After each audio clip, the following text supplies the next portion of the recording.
ఏం కవి రవికుమార్ ఓకేనా? అందరికీ నమస్కారం. ఈరోజు కార్పొరేషన్ ఎన్నికల ఫలితాల్లో కరీంనగర్ కార్పొరేషన్ మీద భారతీయ జనతా పార్టీ కార్యకర్తలు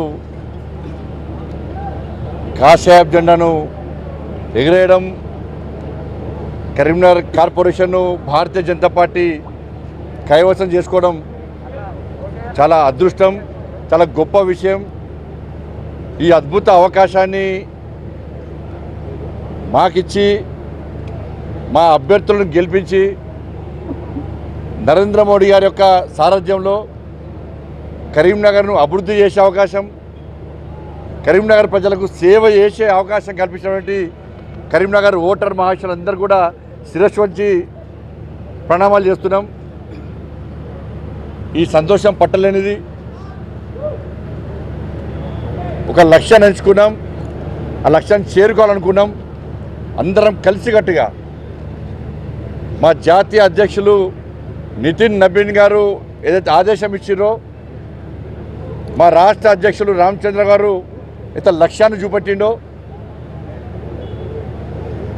మోడీ గారి యొక్క ఆశను నెరవేర్చాలి, తెలంగాణ రాష్ట్రాన్ని అభివృద్ధి చేసుకోవాలని చెప్పి ఒక ఆలోచనతో మేమందరం కలిసికట్టుగా ఒక టీమ్గా ఏర్పడి అభ్యర్థులను నియమించి అభ్యర్థులను ప్రజలలో పంపిస్తే వాళ్ళ కరీంనగర్ ప్రజలందరూ కూడా భారతీయ జనతా పార్టీ అభ్యర్థులకు బ్రహ్మరథం పట్టడం, భారతీయ జనతా పార్టీకి కరీంనగర్ కార్పొరేషన్ అప్పచెప్పడం నిజంగా చాలా గొప్ప విషయంగా మేము భావిస్తున్నాం. ఇదేదో భారతీయ జనతా పార్టీ గెలవాలి రాజకీయంగా మేము ఎప్పుడు ఆలోచించాలి.